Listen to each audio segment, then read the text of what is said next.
A lot of the time here at BitSocket we tend to cover the big games that come out, but as time goes on we've found that the most interesting, fun and creative games tend to come from independent minds, independent developers, just independent folk.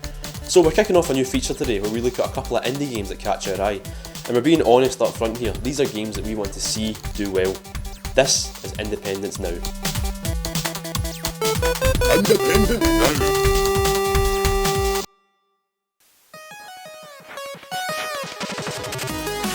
First up is Nico Hunt's Fist of Awesome, a side-scrolling beat-em-up where you play as a lumberjack with a beard, punching bears and other animals with his possessed talking fist. I said this in my preview at Eurogamer this year and I'll say it again here. Folk who write off mobile apps with touch controls don't know what they're talking about. If a game is made right, then touch control can work beautifully, and Fist of Awesome proves that point. There's no stupid fiddly on-screen controller or anything as literal as that. You just use taps, long presses and swipes to perform a small but useful repertoire of moves that crucially all have their uses. Fast taps for light punches, swipes for kicks that stun, ready to throw a deer to its doom, and my personal favourite, the big fuck off Fist of Awesome itself. The animation for punching a bear in the face with a giant flaming fist is something I'll never get tired of. Top that off with a brilliant chiptune soundtrack and a wicked, strangely dark sense of humour and you've got an essential indie game.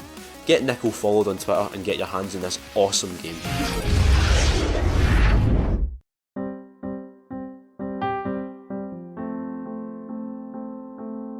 I don't know what to say about this really. For one thing, I don't want to spoil it, but it's more than that. Castles in the Sky from The Tall Trees has taken me completely by surprise. It's reminded me of exactly why it is that I love games. On paper it's a little slight. It's a 15-minute game where you jump higher and higher with no chance of failure and no traditional reward or threat to it.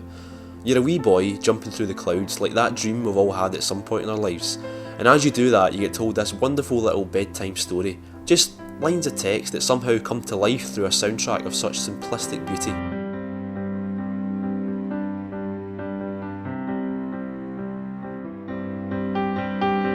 I can't lie here, this game had an effect on me. I was reminded of bedtime stories when I was wee, of stupid educational games in the BBC that somehow stuck with me. The simple mechanics were hypnotic, such a perfectly judged inertia that felt dreamlike, just there to be played with.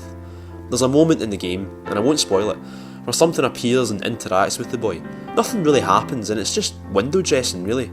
But in that moment I just stopped playing, stopped jumping and just allowed myself to get sucked into this world that the game is showing me through its tiny window in the middle of my screen.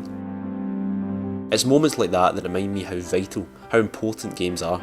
Through interaction they can affect us in ways like nothing else can, and in this case even their simplest forms can be so effective in making an emotional connection with us.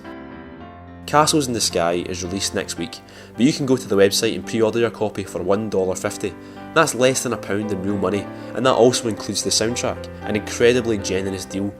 These creators are asking for less than the price of a cup of tea for an experience that I'll say right now is one that I'll never forget. Expect BitSocket to cover a lot more indie games as time goes on.